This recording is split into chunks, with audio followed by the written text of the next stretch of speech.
बेचा हम सामाजिक विराह सुनावल चाहतीला। देखा कहानी तो बनौआ कहानी बहुत लोग सुनीला, एक सामाजिक विराह सुनल जाए। एक विराह से आप लोगों की एक चीज समझ में आई कि आखिरकार परिवार में कैसे रहे के चाहिए। परिवार का परिवार आज गला काट देत बा, आखिर काहे बदे कि विराह सुनल जाए तो आप लोगों के समझ में आई। थोड़ा से आप लोग शांति बनौले रही, धैर्य बनौले रही। अब मास्टर साहब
हाँ जल्दी रहे ई वाला ना। अरे हम समझत है। देखा जे के भाई ई शंका रहे उजाय के मिटा सकेला। वाह एकर मतलब का होला वो लोग समझत हो। हाँ ऐसे बड़ी शंका में मत पड़ जाइए ना तो काम गड़बड़ा जाए तो फिर आप बिगड़ जाइए। अरे ध्यान दे बाबू, आप लोग कहेला कि जमाना जरत बा, लेकिन हम बताइए कि जमाना नहीं खे जरता। अरे हवा उहे बा, आकाश उहे, पाताल उहे, पानी उहे, आग उहे, जमाना कहाँ जरत बा। इस जमाने के लोग जल रहे हैं। इंसान से इंसान जल लगल। पड़ोसी के काहे बढ़िया मकान बन गल, हमके देख ना जाई, हमके नफरत बा। हम सोचब कि वो पड़ोसी का मकान बुलडोजर बलवाई के ओके तोड़वाई दे, गिरवा दे। काहे भाई जरा सोचिए, विरहा के सुनने वाले भैया बाबू, जलिए मत, बराबरी करिए। अगर आप बराबरी करेंगे तो पड़ोसी एक तल्ला मकान बनौले में तो तोरे 3 तल्ला मकान बन जाई। अगर जलेंगे तो उदाहरण के तौर पर देख ला, एक मोमबत्ती जलावा, एक मोमबत्ती एक दूसरे के प्रकाश करेले, अपने अंधेरा में रहेले और जलत जलत जल जले। सेम इंसान पर वह बात बा, अगर आप किसी को देखकर जलते हैं तो आप जलकर खत्म हो जाएंगे। इसी भाव पर हमारे गुरुजी माननीय प्यारे लाल कबीर जी बड़ी बढ़िया लाई लिखलन का।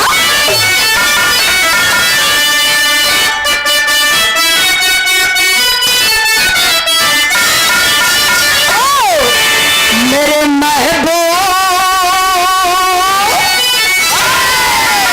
मेरे महबूब मेरे साथ बड़ा चाल किया।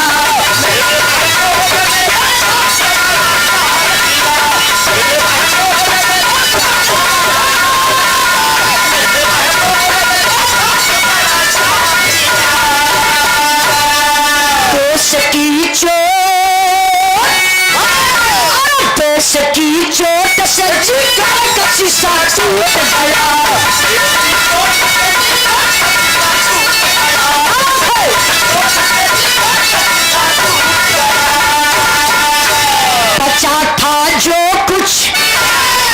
बचा था जो कुछ तेरे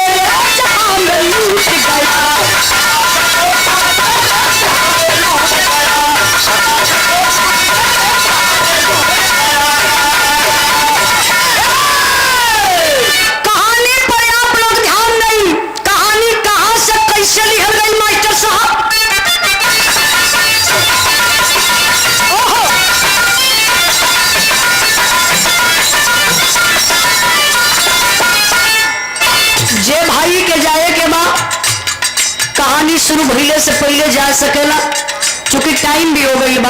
मन्नो भी चलत हो। टाइम भी हो गई बा, जे भाई के जाए के बाद जा सकेला, लेकिन जे बिरहा सुने के बाद ओके बीच बीच में आप लोग डिस्टर्ब मत करी। हाँ, ज्यादा टाइम ना, 15-20 मिनट तक आप लोग बैठी सकला, हम बुझत हई।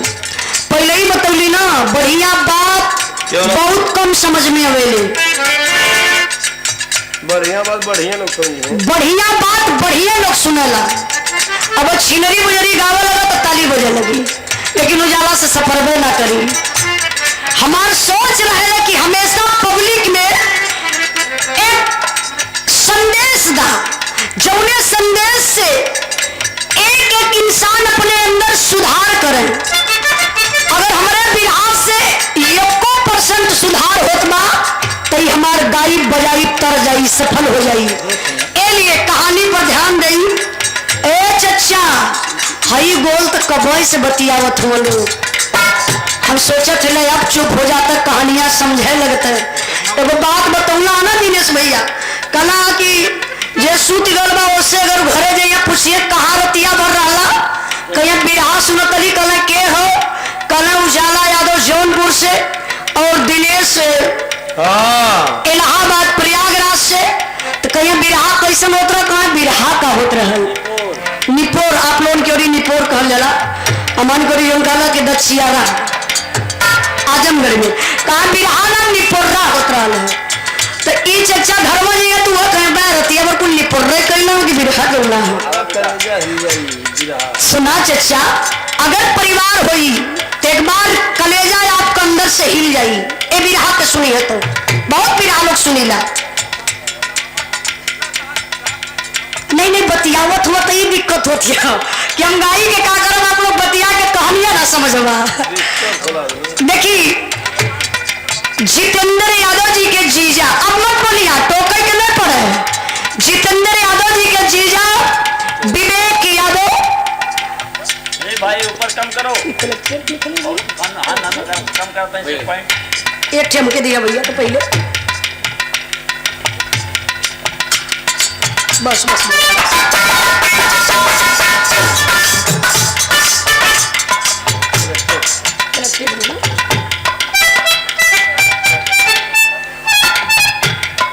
हमारे बड़े भैया उदय सिंह NR रेलवे, अशोक कुमार यादव अध्यापक महोदय, निखिल यादव MR बड़े भैया जी की तरफ से।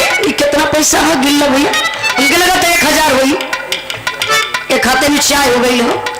ये हमारे बड़के भैया लोगों की तरफ से विवेक भैया, उदय सिंह, अशोक कुमार, निखिल भैया की तरफ से 1100 रुपए का पुरस्कार विराह के भाव पर भैया के बहुत बहुत प्रणाम, आशीर्वाद का चाह रही सब भाई लोगों के नमस्ते प्रणाम बा। आई तनी कहानी पर आप लोग ध्यान दें। कहानी कहां से ले गए मास्टर साहब?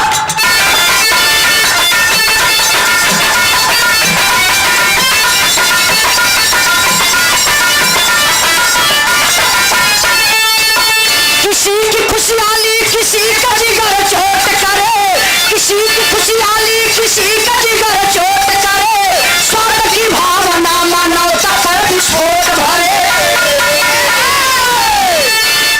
खुशी को छीन करके खुशियां मनाने वाले, खुशी को छीन करके खुशियां मनाने वाले, पुष्प को पाते ना चमन को चलाने वाले।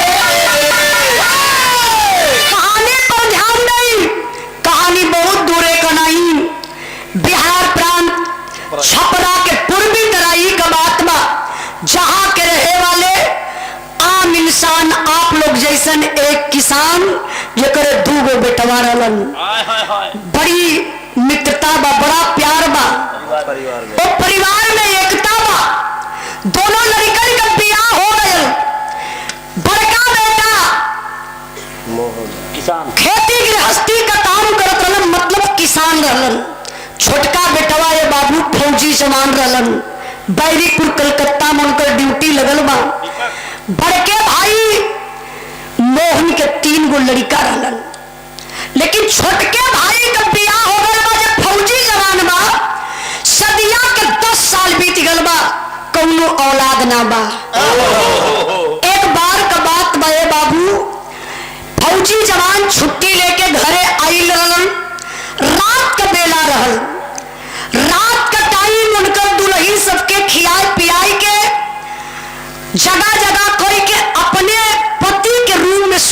गईली। ये हमारे हिंदुस्तान के नारी के संस्कार बा। सूतल फौजी सैया का बाबू गीता पैरवा दबावत हई, सुसुक सुसुक के रोवत हई। रात का टाइम फौजी जवान का नींद टूटल, उठ के चारपाई पर बैठ गईलन। घड़ी में देखल 11 बजत बा, रात बा। अपने दुल्हनिया से पूछे लगना, कहना गीता ये रात 11 बज रहा, पता है कुछ? अरे तुम्हारे आंख में आंसू, क्यों रो रही हो, क्या हुआ बताओ? भैया कुछ कहला है का कि भौजी कुछ कहली या टोला पड़ोसा कोई कुछ कहले बाता? गीता के दर्द बा, रोई के बाबू बतावत थे। का बतौली मास्टर साहब?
जहर दे देता हम खा के मर जाती।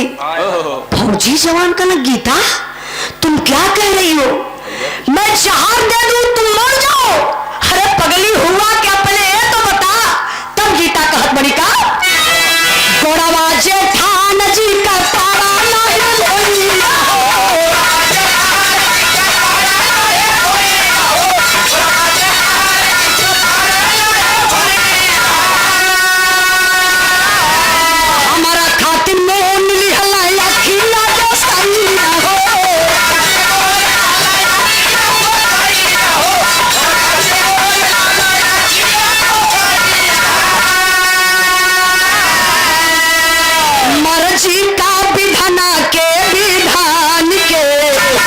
बतिया लमान हो पिया। प्रेम टेंट हाउस, प्रेम हमारे बड़े भैया प्रेम टेंट हाउस, बड़े भैया रैया सुराव से एक पुरस्कार भैया के बहुत बहुत प्रणाम आशीर्वाद कचा रही। सब भाई लोगन के नमस्ते प्रणाम। तनी ध्यान दई बाबू, गीता ये कहा थी कि पति देव हमके टोला पड़ोसा से कोनो दिक्कत ना बा, आपका भैया भी कुछ ना कले वो तोरे भौजी के 3 गो लड़का हवे। तोहर भौजी जब हमें देखली तो बोली को बोली बोलेली, काली बजनिया हमारे आँखी के सामने पड़ गई। एक मुंह देख पापा इज्जत का बाद जाके कोई बुढ़धस के मर जात। है हमके दर्द बा पति देव, यही सब जिंदगी में आ गई बा, जिए के मन ना करत बा। बारे फौजी जवान उठ के खड़ा हो गईलन, दुल्हन के अखबारी में पकड़ ले, आंख का आंसू लगलन पोछे। अपने दुल्हन के फौजी जवान समझावे लगलन। का समझौलन?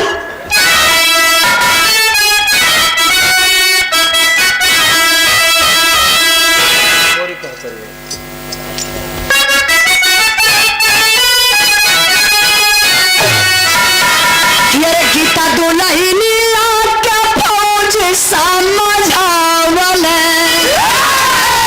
अरे गीता दुल्हनी आके फौज समझावल, पार करिए हमहन कहे बुढ़ैया चोरी हो, तीनों भैया से दूल्हा।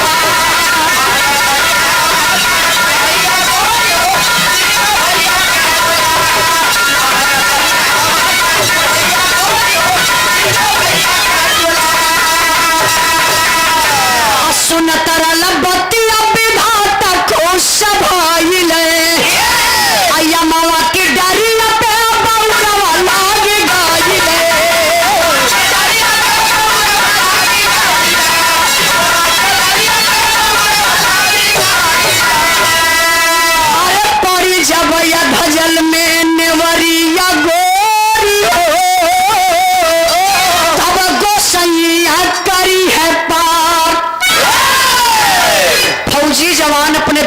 के समझावत हुआ। अगर कहूँ दूसर रहा तो इतनी बतिया सुन ले कि भौजाई ताना मारत बा, जाए के रतिये तो 4 तमाचा देत भौजाई के। लेकिन मैं सलाम करती हूँ, प्रणाम करती हूँ देश के फौजी सोहन को, जो अपने दुल्हन को समझाने लगे। कहले कि अरे पगली गीता, हमरे लड़का ना हुआ तो का, अरे भगवान का बगिया बा, मालिक का मर्जी बा। अरे मालिक दी है तो हो ही बच्चा, और ना होई तो फिर का दुख बा। हमरे लड़का ना हुआ तो का, ही भैया के 3 गो लड़का हुआ ना, यही भैया के 3 लड़कवन के अपन लड़का मान ला, यही भैया के 3 लड़कन के सेवा सत्कार करा। यह भैया का 3 लड़का हमहन के बुढ़ैया पे कामे आई है। यह सब बात बतियाए के बाबू दोनों प्राणी सुतल हुए। वाह बारे दुनिया के मालिक, कहल जला कि संतोष का डार मेवा फरेले। ये तनाव फौजी जवान संतोष कर गईलन कि वो ही लैला में गीता के गर्भ रह गए। बड़ी खुशी की बात, 10 साल के बाद गीता के गर्भ रह गए। धीरे धीरे 3 महीना बीतल। दादा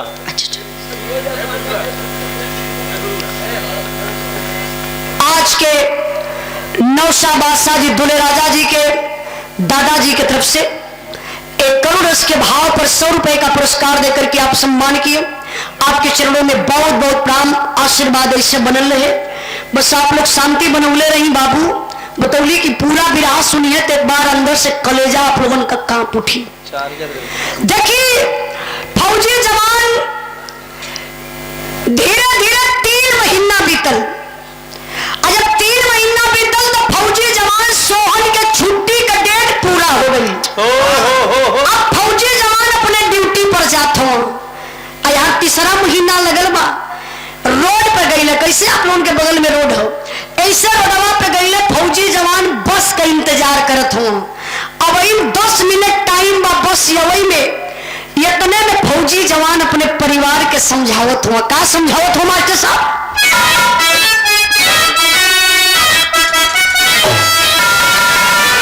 माल टरिए में चलल, माल टरिए में चलल,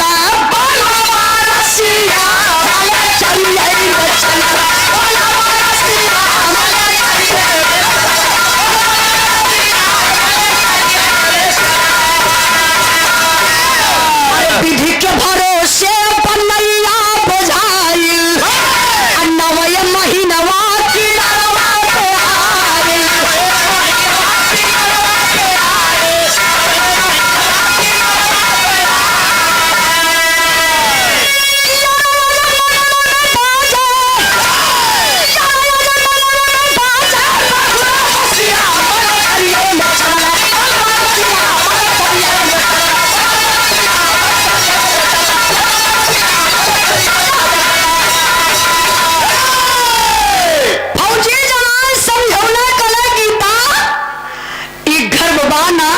भगवान पत्थरे पर दूब उगौले हवे, एक संभाल के रखिया। अब भौजी के लेके गईले गीता से कुछ दूरी पर। कल भाभी देखा तोरे भरोसे गीता के छोड़ के जात थैला, कोनो दुख तकलीफ नहीं पड़े। भैया के ले जाके कुछ दूरी पर समझौला। कल भैया हम तो जात थैला, देखा टाइम से गीता के इलाज करौले जैया कोनो दिक्कत न हो पावे। इतने में बाबू बस आई गई। अब फौजी जवान बस में बैठलन, पहुंचले कहाँ? अपने ड्यूटी पर, बैरिकपुर कलकत्ता में। जवान ड्यूटी पर तैनात। हर समय बीते लगल। 3रा महीना से 4था महीना, 4था 5वां 6वां 7वां 8वां 9वां महीना लगल बा। प्रसव का बेला।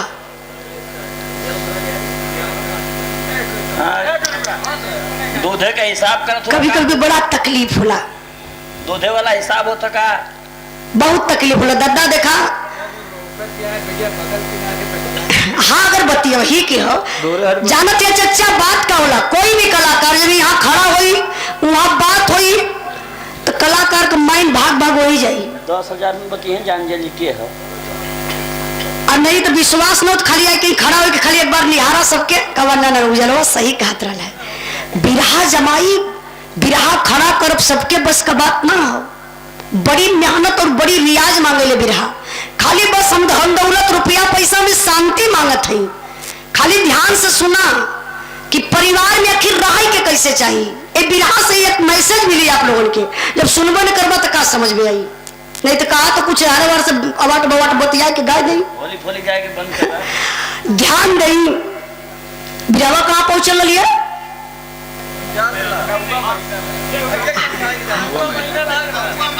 हाँ अच्छा अच्छा, नहीं आप ना बतियात रहा, आप सही हो ये दोनों जने। ध्यान नहीं, नवा महीना लगल बा, फौजी जवान ड्यूटी पर, यार दुल्हनिया के नवा महीना लगल बा। अब भयल का, अब वो गीता के जेठान उर्मिला के विस्माद पैदा हो गल, ओके ईर्ष्या होखे लगल, जलन होखे लगल, जो घर घर का लीला बा। अच्छा के जलन का होता जेठान के कॉलस कहो 10 साल के बाद गीतवा के लड़का होखे वाला बा, चाहे बिटिया होई चाहे बेटवा, ये आधा हिस्सा बटवा ले। हमार तीनों लड़कवा का करी है। अभी है सोच के बाबू वो अवस्था में गीता के पेट में दर्द होत बा, डिलीवरी होखे वाला बा, हल्का हल्का ब्लड भी चलत बा। तबले भैया हो झगड़ा कई के जेठान उर्मिला नैहरे चली गई। फोन कई के अपने पति मोहन के बुला ललस, लगल मोहन के डांटे, कलश कहो तो रखिया फूटा बा के लौकात बा। मोहन कहला कि उर्मिला भयल का ये बतावा, गीतवा के 10 साल के बाद बच्चा पैदा होके वाला बा, चाहे बिटिया होई चाहे बेटवा, आधा हिस्सा बटवा नहीं। हाई तो हर तीनों लड़कवा का करी है, राखी माटी चाट के जीवन बीतई है। मोहन कला रे पगली, हमार छोट भाई सोहन बा, भगवान के घर से आधा हिस्सा ओकर बा, आधा हमार बोला। सुना सुना बड़का भाई भयोला जिंदगी भर खेते में हम खटली, खाली सोहन सीमा से रुपए ने भेजवावा। अब भैया इनकर माइंड लगल फेर हम बताइला, मर्द लोगन के कौनो कमजोर नस होले दादा, जौने मर्दे के मेहरारू कमजोरिटी नस पकड़ लहलस, वो मर्दे की जिंदगी चौपट। हाँ जहर घुमाई वहरे घुमबा, जवन कही वह करबा। वो नसिया होले कहाँ, वो सब जाना था, अपने अपने मेहरारू से नस बचौले रहिया। अब हरदम तो है पकड़ लेने, नस पकड़ ललस कल सुना, जवन भाई भयो वाला भयल हुआ ना, अगर गीतवा के जिंदा बच्चा पैदा हो जाई, यही नैहरे में बिताए दे, तोहरे घरे मुंह दिखावे ना आई। अब मोहन का विचार बदल गल, कहना तू सही है, कहा तू यही जरा, हम चलत हिला घरे कोनो उपाय बनाई। यही है पैसा दिल दिमाग, यही है पैसा दिल दिमाग, न्याय धर्म को चूर करे, देकर के मोहब्बत की फांसी भाई भाई को दूर करे। प्रसव की बेला में गीता व शीला नर्स के पास गई, हो गई भर्ती बिना पति के, गीता वहां उदास हुई। मिला मोहन नर्स सजाकर, मिला मोहन नर्स सजाकर, मैडम जरा सा रहम करो, 25,000 रुपया दूंगा, बच्चे को गर्भ में खत्म करो। पैसे के चलते एक नारी नारी का सपना मिटा दिया, गीता से बोली मरी थी बच्ची, बच्ची को मैंने हटा दिया। ध्यान दीजिएगा बाबू, मोहन अइले अपने ससुरारी से, घर में देखले ताला मारल हो, पड़ोसी में पूछले कोई गीता के देखला है, जे देखले रहल बता दलस कि गीता के पेट में दर्द होत रहल है, गीता अकेले हॉस्पिटल गईली है। मोहन तुरंत गाड़ी स्टार्ट कैलन, पहुंच गए हॉस्पिटले। हॉस्पिटल गए मोहन तो शीला नर्स के पास गए, ना कि गीता के पास। नर्स से जाकर madam excuse me please 2 minute का वक्त चाहिए, क्या 2 मिनट है आपके पास? नर्स बोली हाँ सर बोलिए क्या बात है। कहे सर मैडम जो गीता नाम की औरत भर्ती है, जो डिलीवरी केस है, तो तो नर्स बोली अरे अरे सर आप टेंशन मत लीजिए, नॉर्मल बच्चा पैदा होगा, थोड़ा वक्त लगेगा, टेंशन मत लीजिए, आप बैठिए। मोहन कहला मैडम यही तो टेंशन है। नर्स बोली मतलब? कहले वो हमारी भयो है, किसी को पता ना चले। मैडम मैं आपको 25,000 रुपया अभी तत्काल दे रहा हूँ, एक काम करिए मैडम प्लीज उस बच्चे को गर्भ में खत्म कर दीजिए। अब नर्स आ गई पैसे के लालच में, 25,000 लालच, एक इंजेक्शन लगौलस, बेहोश होके गए। गीता बेचारी बेहोश हो गई, अर्ध चेतना में गीता के बच्चा पैदा हो गल। जब बच्चा पैदा हो तो धीरे धीरे समय बीतल, जब गीता के होश भयल तो देखत ही बचवा हमार बा कहाँ, आखिर बच्चा बगल में हईबे ना करे।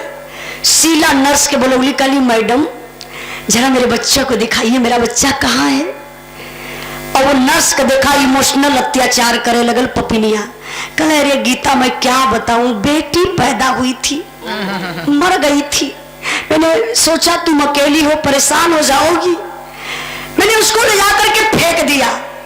अरे बाप रे बप्पा, जिके 10 साल के बाद भगवान बच्चा धले, औलाद धले, और बेचारी वो बच्चा का मुंह ना देख पौलस, ओकरा दिल पर गुजरी का। वो अवस्था में गीता बेचारी चारपाई से उतर के बाबू, गीता शीला नर्स के पैर पे गिर के लगली रोवे। रोवत कैसे ही एक नारी के पीड़ा व दर्द बा, अगर दिल से सुनेंगे ना तो कलेजा कांप उठेगा। का कहते मास्टर साहब?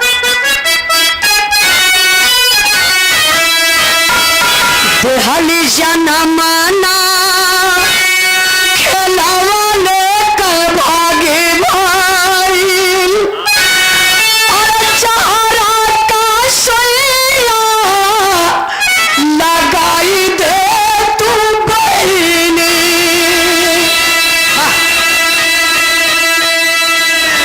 हमके पड़ला बाकी सैया के पड़ला ला,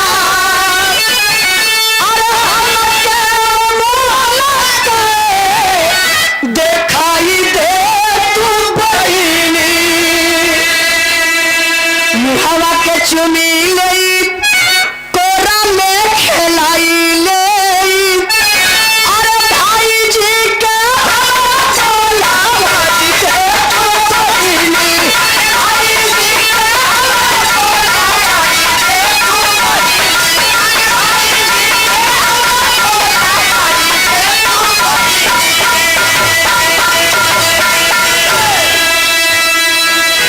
ध्यान दें बाबू, गीता बेचारी रोने लगली, कली मैडम मैं बहुत बड़ी अभागन हूं मैडम, 10 साल के बाद बेटी पैदा हुई मर गई, मैं अपनी बच्ची का चेहरा नहीं देख पाई, प्लीज मैडम एक बार मेरी बच्ची की लाश दे दो, मैं एक बार अपने गोद में ले लूं, अपनी बिटिया रानी का चेहरा देख लूं। और रानी मुझे पड़ी थी कि मेरे पति देव को चेहरा पड़ा था।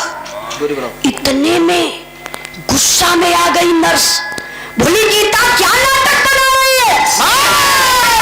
अरे मैंने एक बार बोल दिया ना, बेटी पैदा हुई थी मर गई थी, उसको मैंने फेंक दिया, क्या करोगी लाश लेकर के?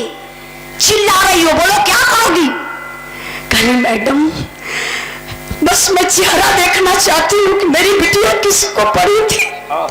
फिर गुस्सा में आ गई नर्स, बोली सुन हॉस्पिटल में रहना है, इलाज करवाना है, अगर इलाज करवाना तो करवा ले गीता, नहीं तोड़ना मेरे हॉस्पिटल से निकल जा, तेरे लिए हॉस्पिटल में जगह नहीं है, सारे पेशेंट परेशान हो जा रहे हैं तुमको देख करके। अब तो गीता और टूट गई। गीता कली मैडम मैं चली जाऊंगी, मेरे भाई जी को बुलवा दीजिए। भाई जी कौन?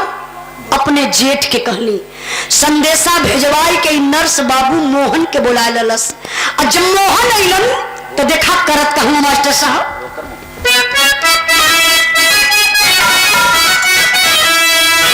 अरे मोरे राम ई मनवा जहिया पैसा पर बिकी, घर में इंसान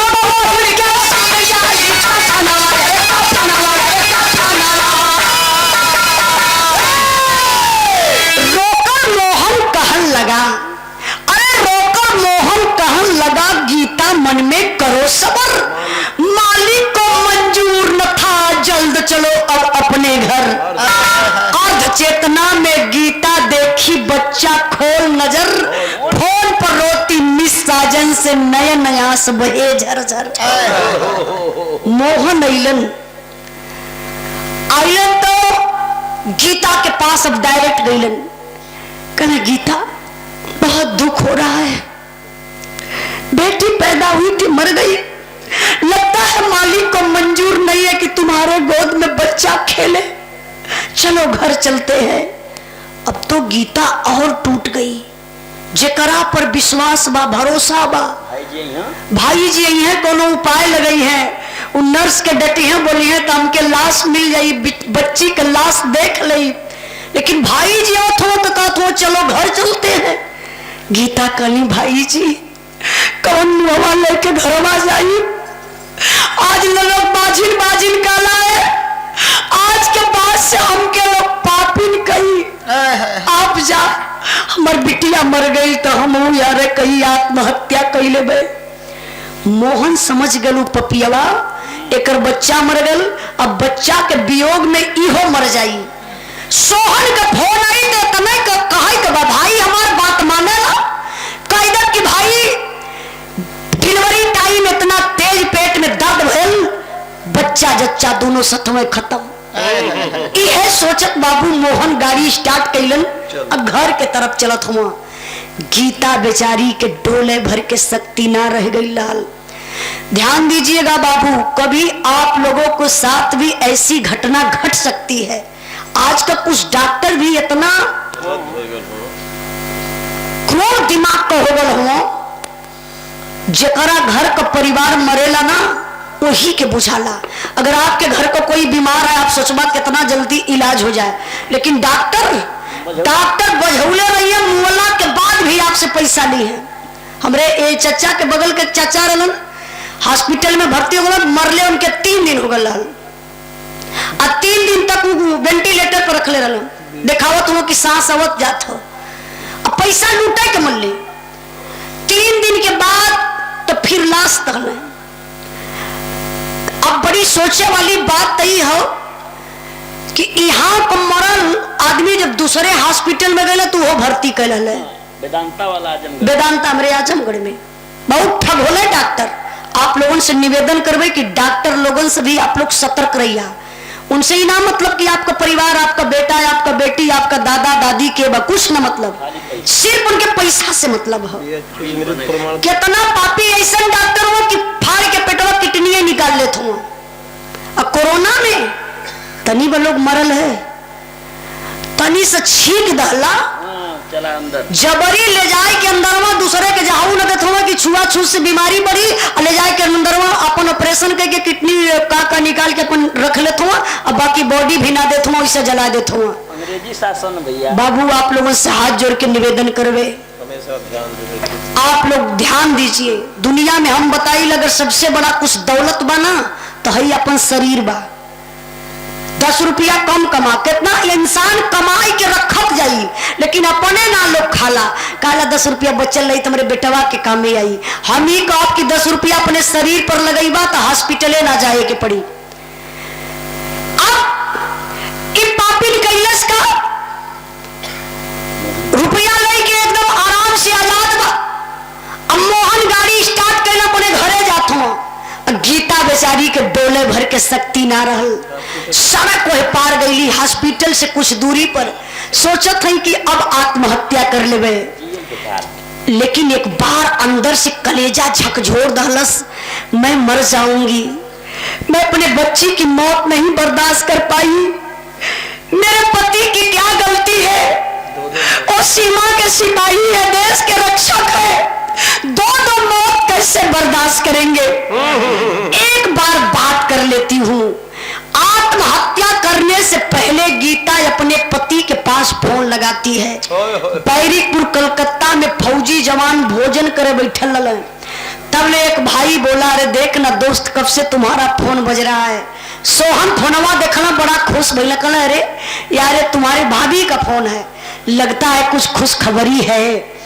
जब फोनवा रिसीव कैलन सोहन बोले हेलो, गीता कोनो शुभ समाचार बतैया। शुभ समाचार का बताई, बेचारी का कलेजा फाटल बाबू रोवत बा। कहत बा का कहत बा,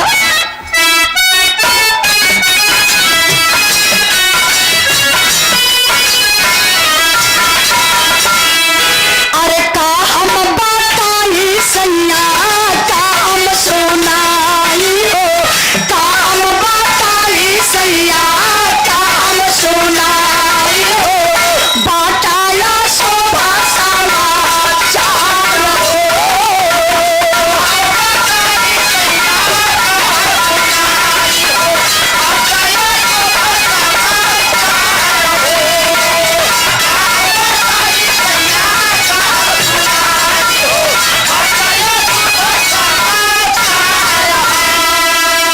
अरे जनमल सुगा नावा के नरसा पापिनिया हो, जनमल सुगा नावा के नरसा पापिनिया हो, हमके जाला ला प्याला पार हो।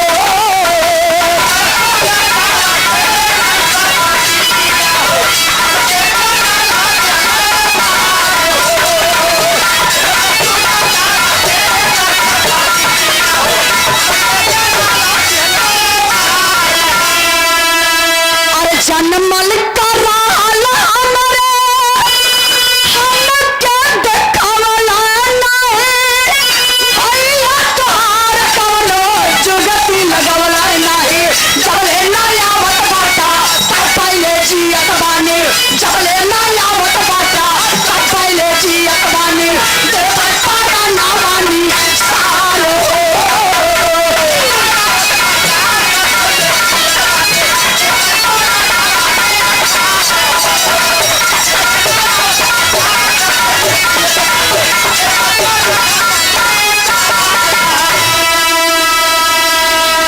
गीता ओए फोनवा पर बताओ थे काली पति ने, मैं क्या बताऊं, सब तो अशुभ है। सोहन का मतलब गीता क्या क्या कहना चाहती हो, क्या हुआ? कहा मैं अर्ध चेतना में थी पति देव। सबसे पहले तो मैं अकेले हॉस्पिटल गई, भर्ती हो गई, अर्ध चेतना में थी। मुझे याद है बच्चा पैदा हुआ तो जिंदा था क्योंकि रो रहा था।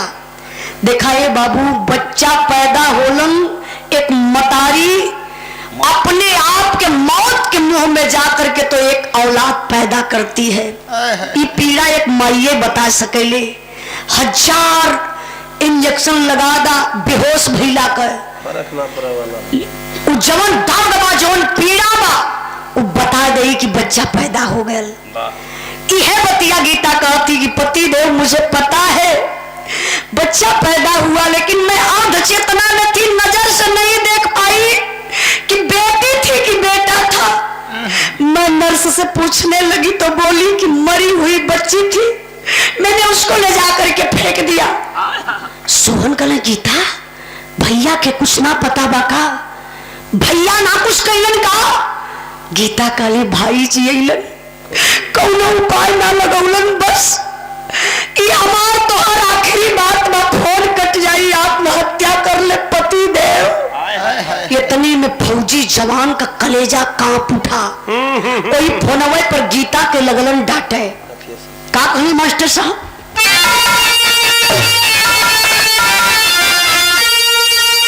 अरे अखिया से लसिया पाया न गोरी, अरे अखिया से लसिया पाया न गोरी, कटला रैया घरवा रैया गोरी, कटला रैया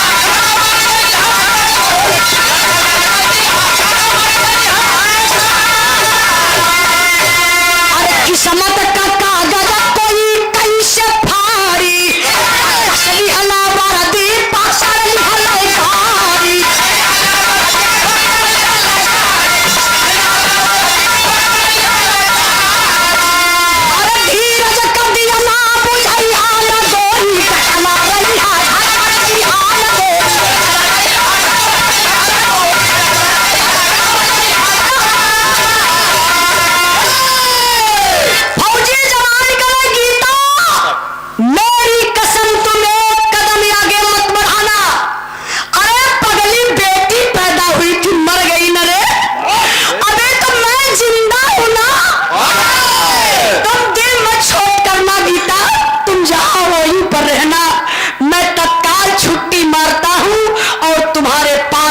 आता हूँ। अरे फौजी जवान का जिगर गैला तत्काल छुट्टी लेलन और तत्काल छुट्टी लेके कलकत्ता से चलल हो। कलकत्ता और बिहार का बहुत ज्यादा दूरी ना हो, आराम से 5-6 घंटा में आदमी आ जाई। जब अइलन फौजी जवान सोहन अपने बिहार में, तो ना घरे गइलन ना हॉस्पिटल गइलन। अच्छा फौजी जवान जात कहाँ हुआ?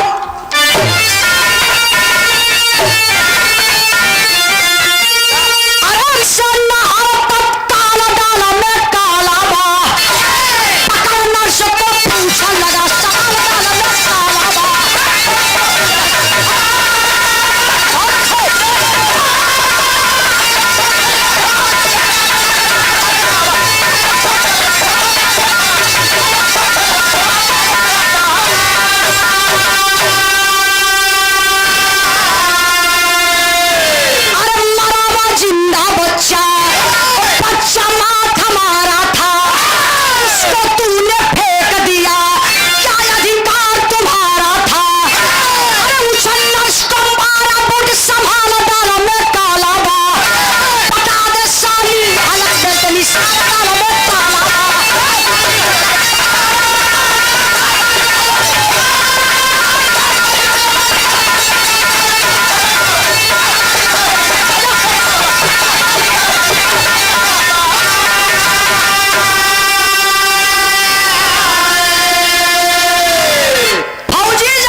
दरोगा साहब के पास जाए के सारी बात दरोगा साहब से कह दलन। दरोगा साहब को कि आप साहब बैठल जा, हम कुछ महिला पुलिस के भेजवा के ओ शीला नर्स के थाने पर बुला ले थैला। फौजी जवान बैठल हुआ, कुछ महिला पुलिस गईली, शीला नर्स के लेकर के बाबू थाने पर चली आती है।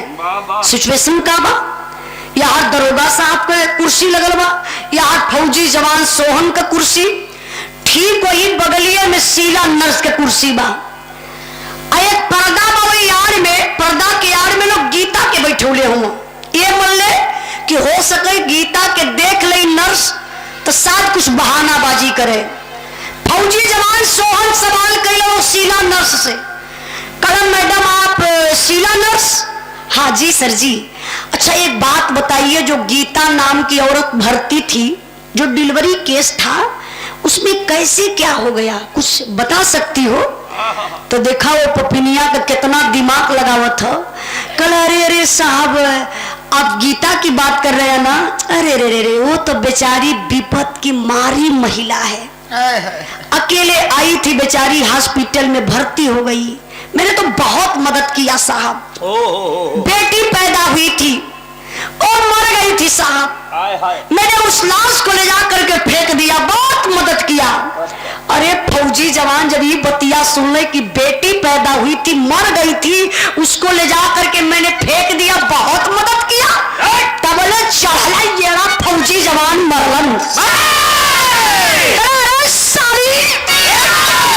और जिंदा बच्चा था या मरा हुआ बच्चा था? बच्चा माँ हमारा था, उसको तूने फेंक दिया, क्या अधिकार तुम्हारा था? किसी का बच्चा, किसी की औलाद अगर कोई तुम्हारे हॉस्पिटल में मर जाएगा तो तुम कौन होती हो फेंकने वाली? तुम फेंकोगी क्या उस लाश को उसके परिवार के हवाले करोगी? बोलो बोलो जल्दी बोलो। अब बोले ना हो तो भैया वहां से बजाइया ले जाके, हारे से बजाइया नजदीकवा चल जाइए तो जनते हुआ हो तो क्या करो। वो लोग डरा तुझे कहीं पैसा न कट जाए, होला ही संपत्तिया कहीं मौके से बजावत ना गिला 1000 कटी बजा दे वादा।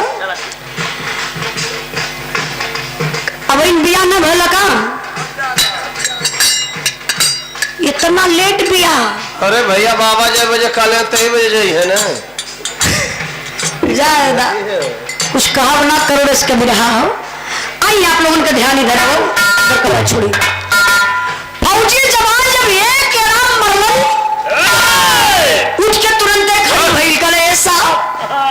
फौजी जवान कहे कि साहब साहब मत करो, साफ साफ बता, अभी भी वक्त है, अगर साफ साफ बता देगी तू समझ ले कि छोड़ दूंगा।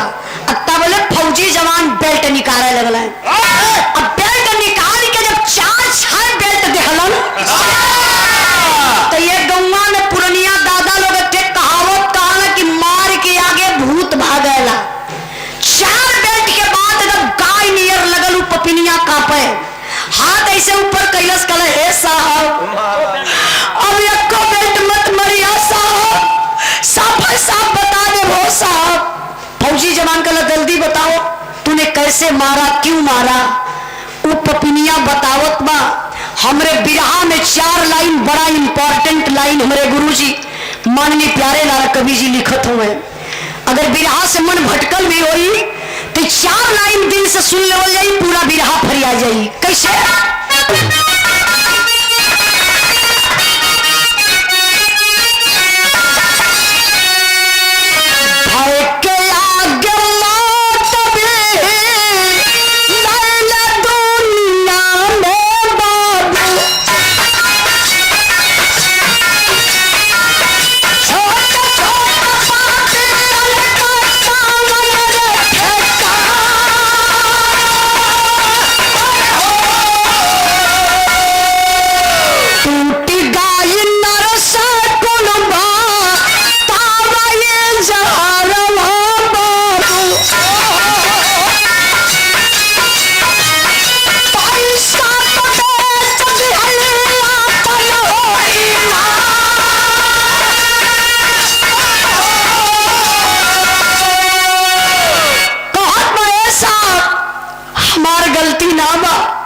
फौजी जवान करा तब किसकी गलती है। कल साहब हम पैसा के लालच में आई के दुनिया का बहुत बड़ी गलती कैली हो साहब। फौजी जवान करा पैसा कौन दिया पैसा, कैसा पैसा। तब पपिनिया बतावत बा पैसा के दहले बा। कैसन पैसा बा तो हर बड़का भैया दहल हम के रुपया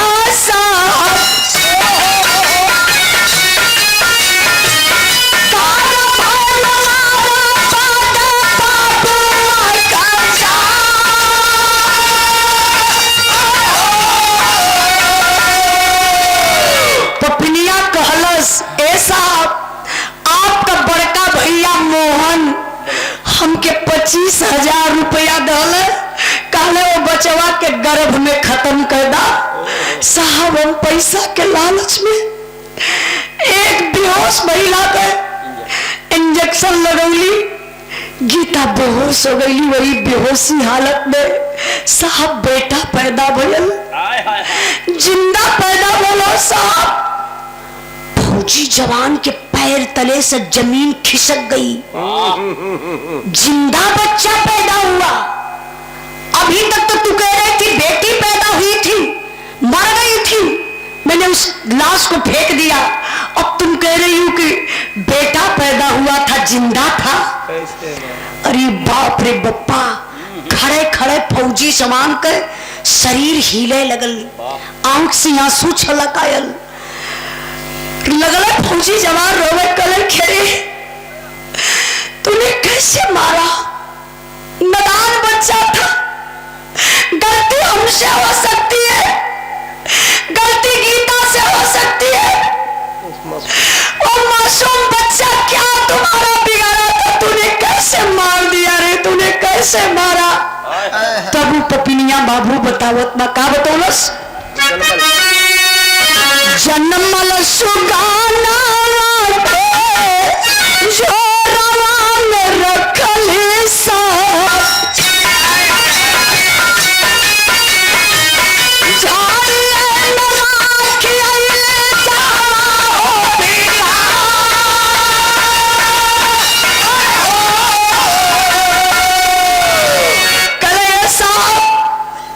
जिंदा बचवा के प्लास्टिक में लपेट के बोरा वाले झोरा में रख के साहब वही झरिया में फेंकवा देले बानी।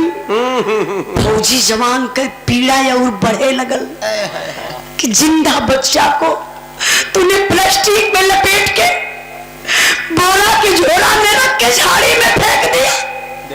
बताओ कि किस झाड़ी में, कहाँ कहाँ फेंकी वो चलो बताओ। तब वो पपिनिया कैलस का पुलिस पुलिस फोर्स साथ चलनी नरसा पपिनिया बाबू झाड़िया के वो ले जाबा को खाना।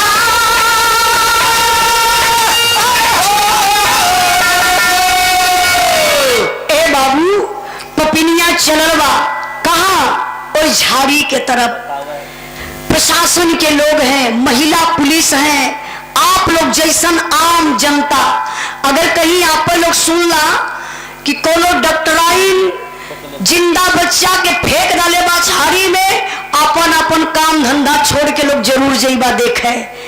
ऐसे ही पब्लिक जुटल बा, आगे आगे नर्स पपिनिया वही झाड़ी के तरफ चलत बा। भैया हो तबले माई के पता चलल गीता के कि हमरे लाल के पपिनिया यही झड़िया में फेंकले बा। माई पूरी भिड़िया के हटावत बाबू चीरत फारत सबसे आगे निकल के गईली। और जब मतारी वो झड़िया के पास गईली हो भैया तब बोले तो गजब हो गया। वही लमवा से झड़िया दिन में देखात बा झोरा तो लौकात बा बाबू, लेकिन गजब का हो गलो झोरवा के पास रहल का मास्टर साहब चार को तझोरा लइके अरे अरे गुरजत रहल देख के करे जावा तो सोकला सावा।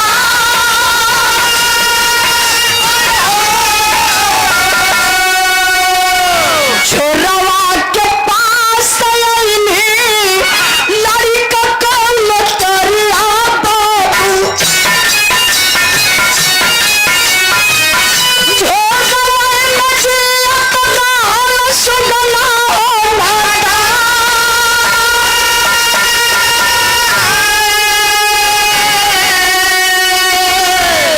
ध्यान दीजिएगा बाबू, माई जात के देखत ही झोरा बा झाड़ी में, लेकिन वो झोरवा के पास में बाबू हो चार गो कुत्ता, बड़े बड़े कुत्ता आपस में गुरजत हुए, वो झोरवा के नोचत हुए।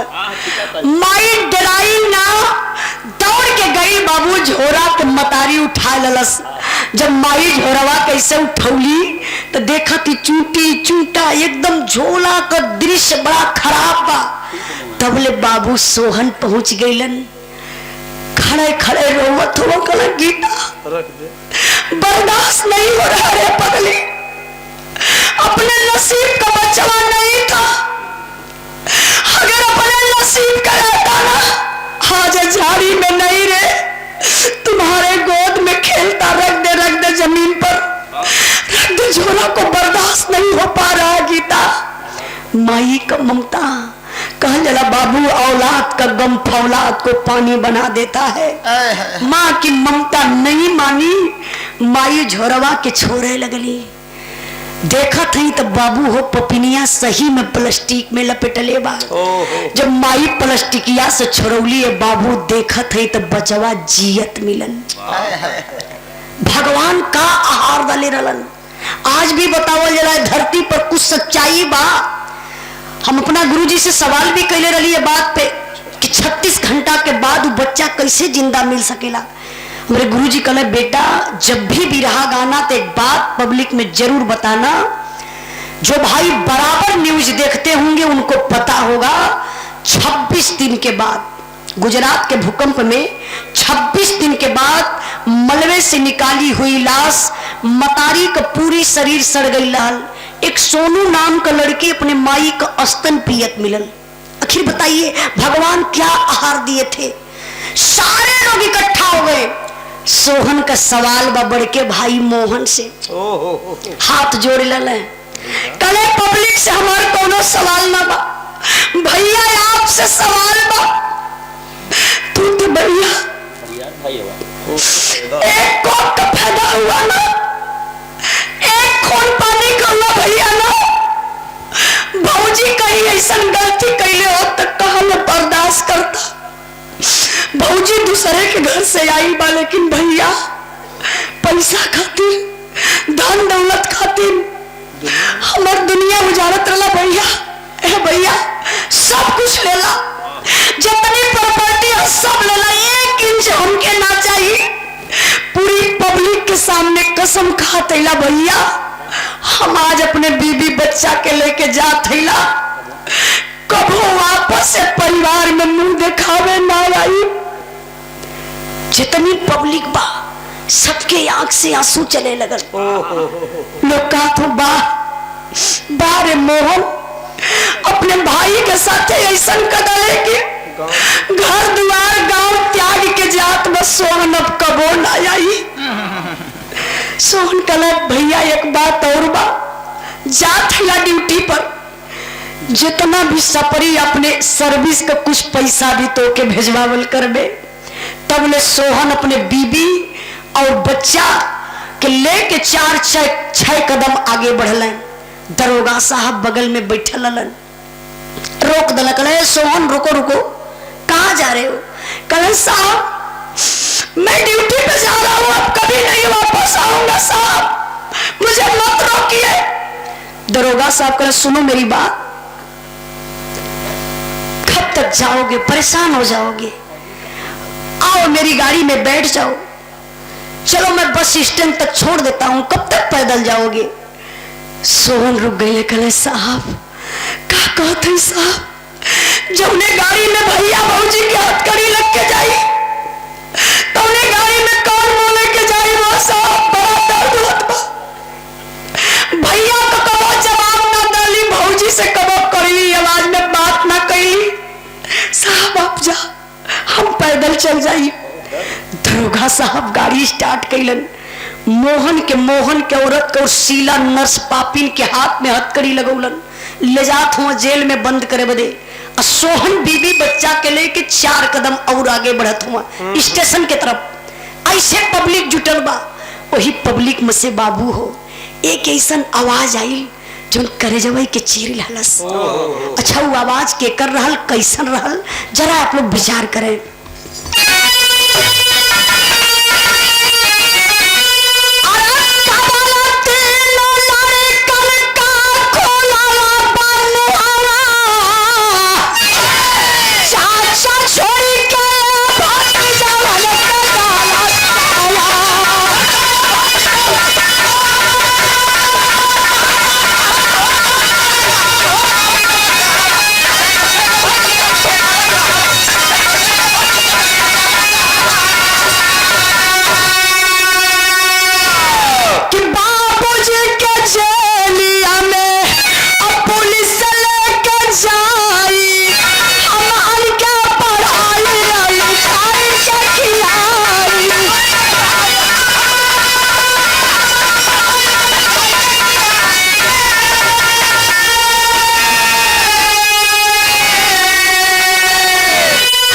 दीजिएगा बाबू, पब्लिक जुटल बा, आवाज के कर आई मोहन के तीनों लड़कन के। गम ना बा तीनों लड़कन के कि मम्मी पापा के पुलिस लेके जात बा, मम्मी पापा बदे रोई, चाचा के देख के रोत हुआ, चाची के देख के रोत हो, कहला चाचा, अरे चाचा, अरे चाचा, ए मोर चाचा, छोड़ के मत जा चाचा, मम्मी पापा गलती कैलन, मम्मी पापा के पुलिस ले गई चाचा, ये सजा हमान के देता हुआ, हमान तो ना गलती कैले, हमके पता चाचा, आप के चलते हमान इतना पढ़ लिख लाली, आप के चलते परिवार चलत रहा चाचा, अपने साथी लेने चला चाचा। सोहन जहां के तहां रुक गईलन, आंख से झरझर झरझर आंसू चले लगल, अपने पत्नी के चेहरा पर देखलन गीता के, और एक बार भैया के तीनों लड़कन के चेहरा पर देखलन। कहे गीता देख रे पगली, मैंने तुमसे पहले बोला था ना, देख देख अपना खून, रे पगली देख देख, बर्दाश्त नहीं हो पा रहा, मैं तुमसे पहले बोला था भैया का तीनों लड़का अपन हुए, बुढ़ैया पे कामे आई है। सुन मेरी बात, अब गीता तुम्हारे पास एक बेटा नहीं 4 बेटा हो गए। 4 बेटा का मतलब समझत बनी आप लोग। 3 थे मोहन के, 1 थे सोहन के। सोहन का ना पगली लेके चल, मुझे बहुत दर्द हो रहा है देख करके। लेके 4 लड़कन के सोहन चल गए ड्यूटी पर। वही जब बाबू पढ़ौले लिखौले 4 लड़का जब सयान भइलन, 4 लड़कन का ब्याह कैलन, शादी हो गई। अब नंबर का आयल अलगा का बंटवारा का, जो घर घर का लीला लोग कला कुचवा पर से देखा, घर घर एक के लेखा सगे भाई हो। अब तो बाप के जियते लोग अलगा कैले थो। सोचे वाली बात है कि बाप के जियत लोग अलगा कैले थो। अच्छा वो बाप कैसे बर्दाश्त करी? ए भैया अरे रे 1 मिनट खाली सुन लो दादा। हाँ, दर्द ये बा जवन बाप बेचारा पैदा कैलस, माई बेटवा के पैदा कैलस, सयान कदालस। अब मैये के सामने अलगुआ होता। देखा अलगा कैसे होता? हाई भाई का आधा हो गल, हे भाई का आधा हो गल, हाई मैयो बाबू बटत हुआ। एक दिन एक दादा बुढ़िया माई मिलल रही हो, रोवत रही, एकदम टिटूर के बैठल रही रोडे पे, रोवत बा माई। हम जात रही बिरहा गावे संत कबीर नगर, हम गाड़ी रुकौली में कहली एक बार माई का समस्या पूछ ले। हम कहली माई काहे रोवत हो? कहली है बिटिया 2 लड़का दोनों अलगे हो गई ना, पतोहिया मारत बा, खाना ना देत बा, बीमार रहीला। हम कहली कहाँ जात हूँ इतना अनाज लहले रही? कहनी बहनी यही के बेचब, यही के दवाई ले, हम अपने पास से कुछ पैसा डाली। कहली माई सुना, पहले चला तू कुछ खा ला, ले जाए वहां समोसा का दुकान रल, खियौली पियौली, पैसा दली। हम कहली रोवत काहे हो? कहाँ है बिटिया 30 दिन का महीना बा, कुल दोनों बेटुआ पारी बनले हुआ। 15 दिन छुटका खियावाला, 15 दिन बड़का। आज उपवास 31 के दिन का महीना रहा है। बड़ी सोचने वाली बात है। सोचिए जरा, माई अगर यह बचपन में सोच ले कि हमारे 2 बेटवा हुआ, आज एक खियाई, बहने एक खियाई, 8 दिन एक खियाई, 8 दिन एक खियाई, तो जिंदगी में वो बेटवा सयान ना हो पाई, मर जाइबा, जन्मते मर जाइबा। लेकिन ये सोच लोगों की कहाँ चली गई। आज बेटवा अगर कमाए लगे चच्चा ना, पैसा मंगवा ना तो हिसाब नहीं कही, अरे मर्दवा तो के हरदम पैसा में घटल रहा, अब 1000 भेजने रही ना। लेकिन वो बेटवा कब्बो ना सोचलस कि वो माई बाप हमें पाले पोसई में पेट काट के कपड़ा फटाहा पहन के मजदूरी कई के तो हमें पढ़ाई लिखाई कितना बड़ा कैलन। कबो सोचल है आप लोग? अपने नौजवान भाई लोगों से हाथ जोड़ के एक निवेदन करवे अपने बिरहा के माध्यम से, ध्यान दीजिएगा। बंटवारा का नंबर आयल, 20 बीघा खेत रहल, तो हक तरी बना था कि 10 बीघा सोहन के लड़का का अकेला, 10 बीघा में से मोहन का 3 लड़का लिए हैं। लेकिन 12 ईमानदार व्यक्ति सोहन बराबरी का हिस्सा लगौल, 5-5 बीघा वो 4 लड़कन के नाये कैलन।